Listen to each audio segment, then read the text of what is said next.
Hello and welcome to the Capital Study Circle. Today we are going to discuss one of the major event which is going to happen in November. तो नवंबर में एक महत्वपूर्ण घटना होने वाली है इस कोरोना काल में। एक तरफ भारत के अंदर बिहार में इलेक्शन होने वाले हैं, दूसरी तरफ अगर देखें तो दुनिया की सबसे पुरानी जो डेमोक्रेसी है जिसको हम कहते हैं अमेरिका, उसके अंदर भी इलेक्शन होने वाले। तो जैसा आप यहाँ पे देख पा रहे हैं कि प्रेसिडेंशियल इलेक्शन 2020 प्रेसिडेंशियल इलेक्शन जो है वो होने वाला है अमेरिका के अंदर। उसी के बारे में आज टॉपिक पे बात करेंगे। तो सबसे पहले देख लेते हैं इस पूरे प्रोसेस के बारे में। एक लंबा प्रोसेस होता है अमेरिका का। जो प्रेसिडेंशियल इलेक्शन होता है वो एक दिन का काम नहीं है, पूरे साल भर ये चलता रहता है और उसके पीछे बहुत से लोग लगे रहते हैं, बहुत तैयारियां होती हैं। उसीलिए हम इसको डिटेल में देखते हैं कि एग्जैक्टली ये किस तरह से होता है। तो यहाँ एक बेसिक जानकारी ले लेते हैं कि एग्जैक्टली क्या होता है presidential election. The US president election takes place every 4 year. तो यहाँ जैसे भारत में 5 साल में होता है, वहाँ पे 4 ईयर्स में होता है। ऑन द फर्स्ट ट्यूसडे इन नवंबर, तो नवंबर के पहले ट्यूसडे को होता है। ऐसा कोई कॉन्स्टिट्यूशनल बाउंडेशन नहीं है, लेकिन ये एक कन्वेंशन बन गया, एक परंपरा बन गई है, इसीलिए ये उसी तारीख को पिछले कई 100 सालों से ये हो रहा है। तो candidate must be at least 35 years, तो कम से कम 35 साल उम्र होनी चाहिए। भारत में क्या है, अगर भारत की बात करें तो भारत में भी जो प्रेसिडेंट के लिए एज है वो 35 ही है, लेकिन प्राइम मिनिस्टर के लिए, अब प्राइम मिनिस्टर के लिए अलग से भारत में कोई एज नहीं होती। वो होती है एलिजिबिलिटी लोकसभा की और राज्यसभा की। तो लोकसभा में 25 है और राज्यसभा में 30। तो ये जो एज मिनिमम है, अगर राज्यसभा से कोई जाके प्राइम मिनिस्टर बनता है, जैसे मनमोहन सिंह बने थे, उनकी मिनिमम एज जो होगी वहाँ पे 30 ईयर्स होगी। लोकसभा के लिए जो होगी वो 25 ईयर्स। अलग से प्राइम मिनिस्टर के लिए कोई एज नहीं है। ऑल्दो प्रेसिडेंट के लिए 35 वो अमेरिका में भी है और यहाँ भारत में भी है। तो आप देख सकते हैं कि कुछ सिमिलरिटीज़ भी हैं और कुछ डिससिमिलरिटी भी है। तो आगे देखते हैं कि आगे ये कह रहे हैं कि ये जो at least 35 years and old and born in United states and live in US for previous 14 years. तो 14 साल से वो रह रहा हो और अमेरिका में पैदा हुआ in order to be eligible. तो एलिजिबल होने के लिए traditionally candidates make their intention to run for the president public in year before election takes place. तो इलेक्शन होने से, जैसे इस साल इलेक्शन नवंबर में होना है, तो लास्ट ईयर ही वो बता देगा जो कैंडिडेट होगा कि हम इलेक्शन कॉन्टेस्ट करना चाहते हैं पार्टी के अंदर, और पार्टी के अंदर फिर वो प्रोसेस इलेक्शन का होगा। क्या वो व्यक्ति कैंडिडेट बन सकता है, वहाँ पे पार्टी के अंदर भी इलेक्शन होता है। जिस तरह से इंडिया में पार्टी के अंदर इलेक्शन ना होके या पार्टी के लोग वोट नहीं देते, वो क्या कहते हैं उसमें से चुन लिया जाता है। कि जैसे हमारे नरेंद्र मोदी बने, तो ऐसा नहीं कि पहले पार्टी के अंदर कोई इलेक्शन हुआ था, या मनमोहन सिंह बने। तो जब इलेक्शन हो जाते हैं कई बार, या इलेक्शन से पहले भी कई बार बताया जा सकता है, लेकिन वहाँ पे पहले बताना पड़ता है कि कौन कॉन्टेस्ट करना चाहता है, तो पार्टी के अंदर भी इलेक्शन होता है। Since there is no national authority, अब वो जो पार्टी के अंदर का इलेक्शन होता है उसका कोई नेशनल अथॉरिटी जो है इलेक्शन नहीं कराती है। वो पार्टी के अलग अलग जो बूथ होते हैं या अलग अलग स्टेट्स में अलग अलग जो मैनेजमेंट होता है वो उसको कराता है। तो यहाँ पे अब देख लेते हैं पूरा प्रोसेस सीक्वेंस वाइज कि क्या क्या पूरा प्रोसेस है। वो प्रोसेस जानना हमारे लिए बहुत ज़रूरी है। तो यहाँ पे आप देख सकते हैं कि ये सीक्वेंस है, क्लियरली मेंशन है। प्रेसिडेंशियल प्राइमरीज एंड कॉकेसेस, जो प्राइमरीज एंड कॉकेसेस यहाँ पे आपने इससे पहले देखा कि जो स्टेट्स हैं उनके अंदर अलग अलग प्राइमरीज हैं, कॉकेसेस हैं। वहाँ से डेलीगेट चुने जाते हैं। डेलीगेट का एक नेशनल कन्वेंशन होता है, ये डेलीगेट वोट करते हैं इस नेशनल कन्वेंशन से। इसके बाद जो कैंडिडेट चुन के आता है उसका एक जनरल इलेक्शन कैंपेन होता है और उसके बाद इलेक्टोरल कॉलेज बनता है। उस इलेक्टोरल कॉलेज में जीतने वाले जो मेंबर्स होते हैं वो प्रेसिडेंट को चुनते हैं। तो इससे ऑलमोस्ट क्लियर हो जाता है इस इलेक्टोरल कॉलेज में किसके ज़्यादा चुने गए हैं। वो ऑलमोस्ट कह सकते हैं कि पार्टी डिसाइड कर लेती है, या पार्टी को कैलकुलेशन हमारे राज्यसभा के इलेक्शंस में पता चल जाता है कि कौन जीतने वाला है, उसी तरह से वहाँ भी पता चल जाता है। कुछ अनसर्टेनिटी रहती है क्योंकि कुछ इंडिपेंडेंट भी चुन के आते हैं, और उसके बाद जो जो इलेक्टोरल कॉलेज है उसका इलेक्शन होता है, वहाँ से प्रेसिडेंट चुन लिया जाता है और फिर ये इनॉग्रेशन डे के दिन शपथ लेते हैं। ये भी क्लियर रहता है कि हर साल हर इलेक्शन के बाद पर्टिकुलर डे के दिन ही इनॉग्रेशन होता है। तो आगे देख लेते हैं कि अब ये प्रोसेस पूरा जो लंबा प्रोसेस है किस तरह से होता है। तो सबसे पहले तो देख लेते हैं कि ये एलिजिबिलिटी क्या है, जो हम पहले बता चुके हैं। Be a natural born citizen of United States. Although इस नेचुरल बॉर्न सिटीजन में कंट्रोवर्सी भी है कि ये एग्जैक्टली नहीं मालूम है कि नेचुरल बॉर्न सिटीजन को डिफाइन नहीं किया है अमेरिकन कॉन्स्टिट्यूशन। वो बोला है कि अगर मान लीजिए माँ बाप दोनों ही अमेरिकन सिटीजन है, लेकिन वो उसका बच्चा जो है कहीं और किसी देश में पैदा होता है, तो क्या वो अमेरिकन नेचुरल बॉर्न है या नहीं है, इस तरह के। लेकिन अभी तक ऐसा कोई लिमिटेशन या इस तरह से कभी क्राइसिस आई नहीं है, इसलिए नेचुरल बॉर्न सिटीजन का मतलब क्या है एग्जैक्टली, उसमें कंट्रोवर्सी भी नहीं है। हैव बीन, ये जरूरी है, have been resident of United State for 14 years, कि 14 ईयर्स तक उसको यूनाइटेड स्टेट में रहना ही पड़ेगा। ऐसा नहीं हो कि कोई बाहर जाके रहे और फिर आके इलेक्शन लड़ ले प्रेसिडेंट का। तो ये इंपॉर्टेंट चीज़ है। अब हम देख लेते हैं आगे इस प्रोसेस में क्या होता है। तो जैसा हमने बताया कि ये प्रोसेस काफ़ी लंबा होता है।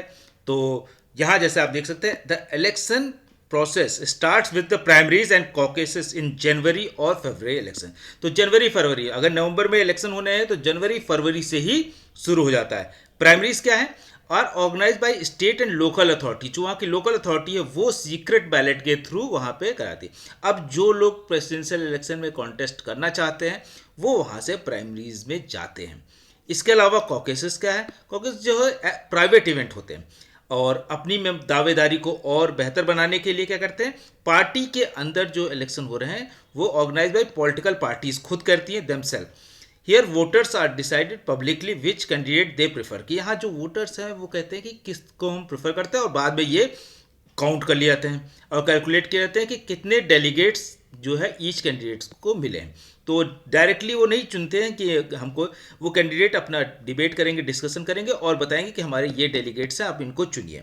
तो हर जगह पे फिक्स होते हैं। मान लीजिए किसी कॉकस में 4 हैं, किसी में 3 है, जो जितने बड़े एरिया होते हैं, जैसे हमारे यहाँ अलग अलग स्टेट्स में अलग अलग रिप्रेजेंटेटिव होते हैं, उसी तरह से वहाँ पे हर कॉकस में अलग। अब ये जो डेलीगेट्स हैं, ये जिनको ज़्यादा नंबर्स मिलेंगे वो उसकी दावेदारी लास्ट में जब टोटल पूरे कंट्री का देखा जाएगा तब वहां से दावेदारी विद इन पार्टी जो है वो पता चल जाएगी किसके फेवर में ज़्यादा वोट मिले। जैसे इस बार अगर आप देखेंगे तो इससे पहले हिलरी क्लिंटन और उससे पहले बैरक ओबामा जो थे, हिलरी क्लिंटन को उन्होंने हरा दिया था, बैरक ओबामा आगे निकल गए थे और सेम पार्टी में थे। ऐसा नहीं कि हिलरी क्लिंटन अलग पार्टी में थी और बैरक ओबामा, सेम पार्टी में थे हिलरी क्लिंटन और बैरक ओबामा, लेकिन दोनों में से बैरक ओबामा को ज़्यादा डेलीगेट्स मिल गए थे और इनको कम मिले थे। इसलिए ये फाइनल जो प्रेसिडेंशियल कैंडिडेट बनेंगे वो जो होगा वो, अब यहाँ पे आप देख सकते हैं कि यहाँ पे सिंबल वहाँ के देख सकते हैं, इलेक्शन के सिंबल, दो मेजर पार्टीज जो हैं उनके इलेक्शन सिंबल यहाँ दिए हुए हैं। तो आप बता सकते हैं कि कौन सी पार्टी का कौन सा सिंबल है। तो आप देखिए यहाँ पे एक सिंबल है इलेक्शन का एलिफेंट, और दूसरा जो है वो क्या है, रूस्टर या हम डंकी कह सकते हैं। ये है रिपब्लिकन पार्टी का। तो रिपब्लिकन पार्टी किसकी पार्टी है, ये ट्रंप की पार्टी है, अभी जो प्रेसिडेंट है ट्रंप उनकी। और ओबामा जो थे वो डेमोक्रेटिक पार्टी के थे और उनका था रूस्टर या डंकी। तो वहाँ पे दो मेजर पार्टी, इसके अलावा तमाम सारी ग्रीन पार्टी है, इस तरह के। वहाँ पे एक अजीब सी पार्टी मारिजुआना जो गांजा को सपोर्ट करते हैं उसकी भी पार्टी, इस तरह की पार्टी भी वहाँ पे है, और वो इलेक्शन कॉन्टेस्ट करते हैं, कहीं कहीं पे एक आध सीट जीतते हैं। तो तमाम सारे जो, और दूसरा जो ये सबसे इंपॉर्टेंट चीज़ है, जो कैंडिडेट्स चुने जाते हैं चाहे वो विद इन पार्टी चुने जा रहे हों, उनकी काफ़ी डिबेट्स होती है। जैसे यहाँ पे आप देख सकते हैं जितने भी कैंडिडेट कॉन्टेस्ट करें वो आपस में डिबेट करेंगे पब्लिकली, कैंडिडेट डायरेक्टली करेंगे, उनके स्पोक पर्सन नहीं, कि जैसे हमारे यहाँ टीवी डिबेट्स होती है वो कैंडिडेट आपस में नहीं करते, वो स्पोक पर्सन करते हैं। कैंडिडेट्स अलग अलग, कभी वो सिर्फ राज्यसभा लोकसभा में या रैलीज में बोलते हैं, तो वहाँ पर काउंटर क्वेश्चन नहीं होते। यहाँ पे इनसे काउंटर क्वेश्चन भी होते हैं, यहाँ से लोग पूछते हैं, ये लोग भी आपस में एक दूसरे से क्वेश्चन पूछ सकते हैं। तो काफ़ी फेयर जो होता है, कह सकते हैं ट्रू सेंस में जो डेमोक्रेटिक है, कि जहाँ पे डिबेट डिस्कशन सुनने के बाद वहाँ पे फिर कैंडिडेट को लोग वोट देते हैं, कैंडिडेट को ना देके डेलीगेट्स को वोट देते हैं, और डेलीगेट्स जो है वो कैंडिडेट को बनाते हैं। तो आगे देख लेते हैं कि इसके बाद क्या होता है वहाँ पे, क्योंकि ये इंपॉर्टेंट चीज़ है। तो यहाँ पे आप देखिए कि डेलीगेट्स की बात अभी तक हम जो कर रहे थे वो आ गए। Each state the district of Columbia. तो डिस्ट्रिक्ट ऑफ कोलंबिया अलग है, 50 स्टेट हैं, आप जानते हैं कि अमेरिका के अंदर 50 स्टेट हैं। तो जबकि अमेरिका की पॉपुलेशन काफ़ी कम है इंडिया से, इंडिया की पॉपुलेशन लगभग 3 गुना से ज़्यादा है, लेकिन हमारे यहाँ भी 28 जो है वो ही स्टेट है, और वहाँ पे 50 स्टेट है, इसलिए वहाँ पे आसानी से एडमिनिस्ट्रेशन या चीज़ें आसानी से हो भी पाती हैं। ज़्यादा रिप्रेजेंटेटिव होते हैं, आप आसानी से उनसे बात कर सकते हैं, उनको समस्या बता सकते हैं, तो वो तो अलग बात है। लेकिन यहाँ पे हम देखते हैं कि जो district of Columbia, US territories are allocated number of delegates. हर स्टेट जो डिस्ट्रिक्ट है उसमें नंबर ऑफ डेलीगेट्स होते हैं, usually determined by the population of size. तो पॉपुलेशन साइज जो है उसके हिसाब से डिसाइड किया जाता है कितने डेलीगेट्स होंगे। In addition a formula is use to adjust the number by rewarding a state which for example voted for the last parties presidential candidate. तो एक फॉर्मूला बना लेते हैं कि कितना पिछली बार पार्टी को कैंडिडेट मिला, उसके हिसाब से डेलीगेट बढ़ाए जा सकते हैं, घटाए जा सकते हैं। These delegates represent there state in national party. अब ये जो डेलीगेट्स चुने जाएंगे वो नेशनल पार्टी में रिप्रेजेंट करेंगे। अब ये लोग डिसाइड करेंगे कैंडिडेट कौन होगा, डायरेक्टली जनता नहीं डिसाइड करेगी, ऑल्दो डेलीगेट्स जनता डिसाइड कर रही है। Convention and vote to decide each parties president candidate. तो दोनों पार्टी में या जितनी भी पार्टीज है वो कर सकती हैं, और भी पार्टीज लगा सकती है, लेकिन बहुत मुश्किल होता है दूसरी और पार्टी को। तो डेमोक्रेटिक और रिपब्लिक पार्टी का ही कोई प्रेसिडेंट बन सकता है, और पार्टीज के लोग बाद में सपोर्ट कर देते हैं। तो यहाँ पे आप एक बात ध्यान दें, डिसाइड करते हैं कि डेलीगेट्स कौन। सिंपली देख सकते हैं कि जिस तरह से हमारा लोकसभा में होता है कि प्राइम मिनिस्टर कौन बनेगा, तो प्राइम मिनिस्टर का इलेक्शन नहीं होता है, लोकसभा का इलेक्शन होता है, और वो लोग तो यहाँ पे जो है कि विद इन पार्टी एक तरह से देख सकते हैं लोकसभा का इलेक्शन हो रहा है, और वहाँ से पार्टी के अंदर डेलीगेट चुनेंगे, जिस कैंडिडेट के पास ज़्यादा डेलीगेट होंगे वो कैंडिडेट बन जाएगा। There are two main types of delegate, दो तरह के डेलीगेट होते हैं। एक प्लेस डेलीगेट होता है who have to support the candidate to whom they were assigned in primary caucus. जैसे हमारे यहाँ लोकसभा में क्या होता है कि एक पार्टी के टिकट से आया होता है, जिसको क्लियरली है कि अगर वो पार्टी ने बताया कि आप इसको सपोर्ट करें, इस बिल पे सपोर्ट करें, तो आपको करना ही पड़ेगा।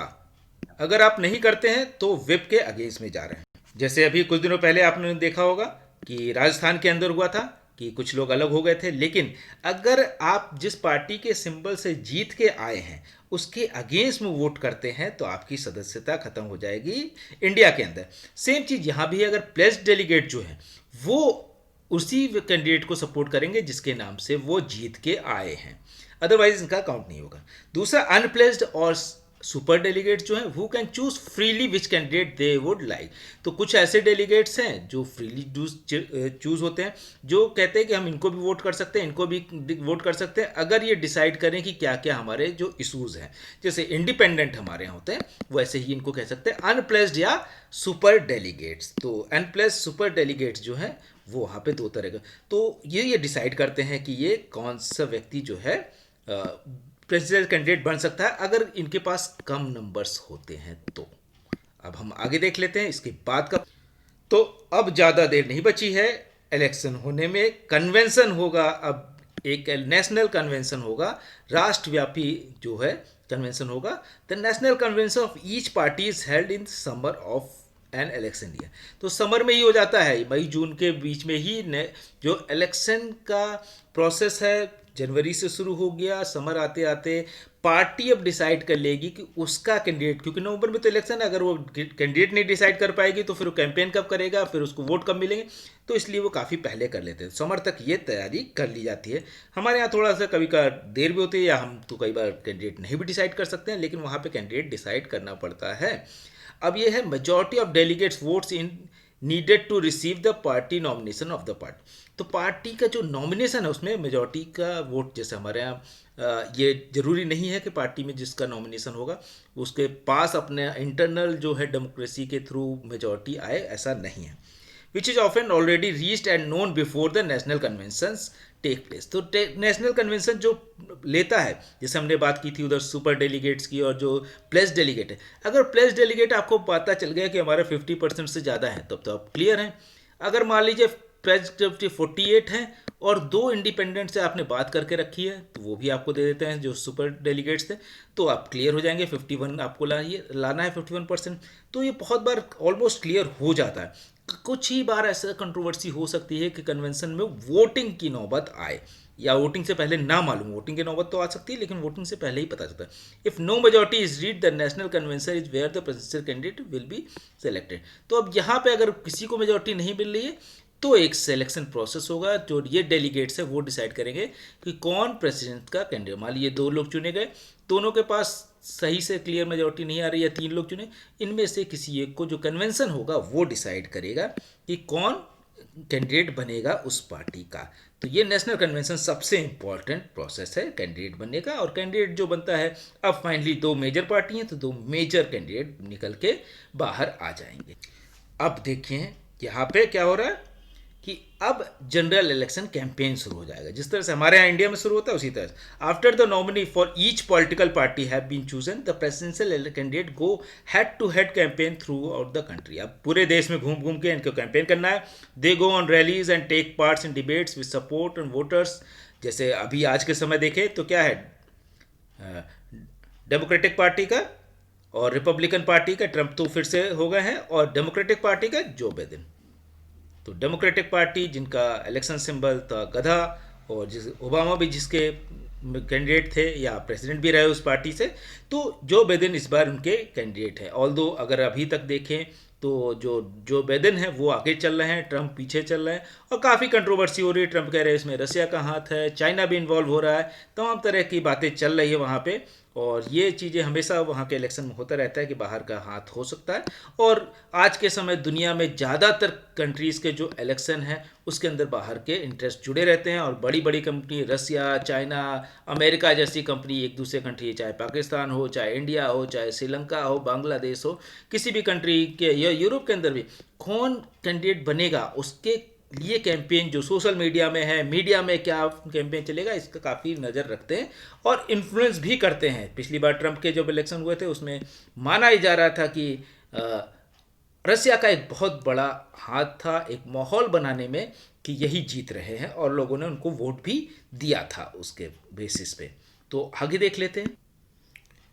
तो यहाँ पे ये है कि इलेक्टोरल कॉलेज की बात हम कर रहे थे कि ऑन इलेक्शन डे वोटर्स जो हैं, on election day voters go to the polling places, voter वहाँ पे जाते हैं and cast their vote for their preferred candidate, जो उनका कैंडिडेट है उसके लिए वोट।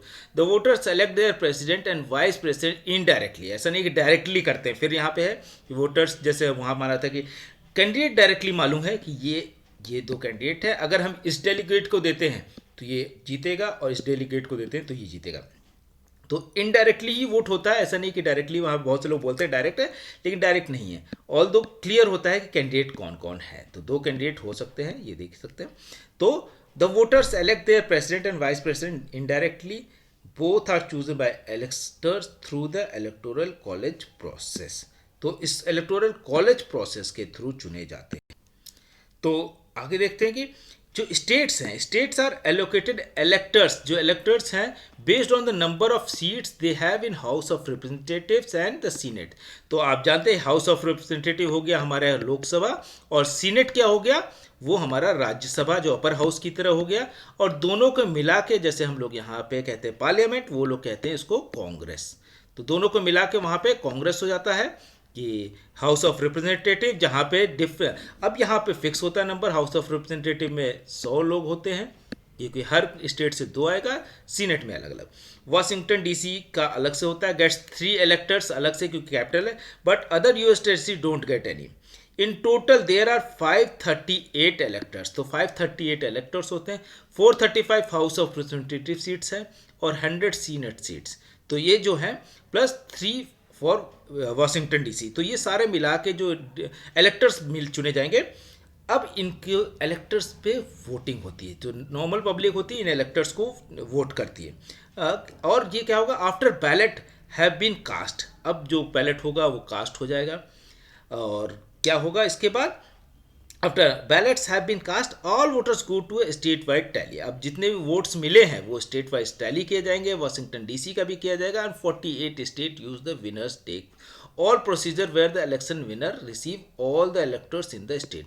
तो जितने भी इलेक्टर्स हैं वो कितने जीत के आते हैं उसके बेसिस पे यहाँ पे पता चल जाएगा। मैन एंड नर्सबस are the exception because they have proportional system. वहाँ से एक अलग तरीके से प्रोपोर्शनल टाइप का आता है कि जहाँ पे आप इलेक्टर्स को डायरेक्टली नहीं चुनते, अलग अलग लिस्ट बनाते हैं कि अगर आपको इतना ज़्यादा मिल गया तो आपके तीन, मान ली 30% वोट मिला तो 3 डेलीगेट्स आपके चुन गए, 40% तो आपके 4 डेलीगेट्स चुन गए। इस तरह से यहाँ पे इन दोनों में होता है, ये प्रोपोर्शनल सिस्टम है वहाँ पे। A candidate has to win at least 270 electors. अब जो भी कैंडिडेट है वो 270 अगर इलेक्टर्स जिता लेता है तो बहुत क्लियर हो जाएगा कि वही प्रेसिडेंट बनेगा। Voting at the elector college take place in weeks. तो अब जो वोटिंग है इलेक्टर कॉलेज की वो एक वीक के अंदर हो जाती है इलेक्शन होने के बाद। The winner is usually always announce on the night of election. लेकिन जैसे ही आपको ये पता चल जाता है कि कितने इलेक्टर्स हो गए हैं हमारे, तो विनर डिसाइड कर दिया जाता है और इलेक्टर कॉलेज जो बना है उसमें क्लियर हो जाता है कि मान लीजिए अभी आज जो दिन में को मिल गए 300 इलेक्टर्स, तो क्लियर हो जाएगा। अब ये बस इनॉग्रेट करना या बताना ही पब्लिक को मालूम है और ये बहुत क्लियर हो जाता है कि ये जीत चुके हैं। अब हम देख लेते हैं जो नेक्स्ट चीज़ आती है, जो फाइनल है, वो इनॉग्रेशन डे, जिस दिन हम शपथ लेते हैं। हम क्या प्रेसिडेंट ऑफ अमेरिका शपथ लेते हैं। तो अब देखते हैं inauguration day. Inauguration day takes place on January 20। तो ये भी फिक्स है, ये भी कन्वेंशन बन गया, एक परंपरा बन गई कि 20 जनवरी को ओथ ली जाती है, शपथ ली जाती है। ऐसे यहाँ पे पुराने समय के दिखा रहे हैं, ये व्हाइट हाउस में ली जाती है और देख सकते हैं कितनी भीड़ इकट्ठा होती है। इस बार हो सकता है नहीं होगी क्योंकि कोरोना की वजह से अमेरिका भी काफ़ी परेशान है। तो US Capitol building, Washington DC, the first vice president. अब देखते हैं कि इनॉग्रेशन डे जो है, first vice DC the sworn in followed by the president. पहले वाइस प्रेसिडेंट शपथ लेते हैं, फिर president. Both officially became president and vice president after reciting the oath of office which has been use since late 18th 18वीं शताब्दी से आज तक जो शपथ समारोह है या शपथ जो ली जा रही है वो उसी तरह से ली जा रही है। तो इसलिए ये एक कह सकते, इसीलिए लोग कहते हैं कि ये ओल्डेस्ट डेमोक्रेसी है, अभी तक लगातार उसी तरह से कह सकते हैं कि अभी रिपब्लिक ओल्डेस्ट है। डेमोक्रेसी तो ब्रिटेन हो सकता है, लेकिन रिपब्लिक जहाँ पर प्रेसिडेंट का इलेक्शन होता हो या हेड ऑफ द स्टेट का इलेक्शन होता हो वो ओल्डेस्ट यही है। तो आई होप कि आप लोगों को समझ में आ गया होगा कि प्रेसिडेंट का इलेक्शन कैसे होता है। हम देख लेते हैं आगे कि यहाँ पे अपनी बात ख़त्म करते हैं। आगे और भी जानकारी जो प्रेसिडेंट इलेक्शन के बारे में है वो आपको देते रहेंगे और जल्दी ही आपको नई चीज़ें हम बताते रहेंगे प्रेसिडेंट से जुड़ी, और आप देखते रहिए। और ये हमारा ईमेल आईडी है, अगर आपको कोई भी जानकारी चाहिए तो ईमेल आईडी कर सकते हैं और कमेंट बॉक्स में लिख सकते हैं। और प्लीज़ सब्सक्राइब कीजिए हमारे channel the capital study circle. Thank you very much.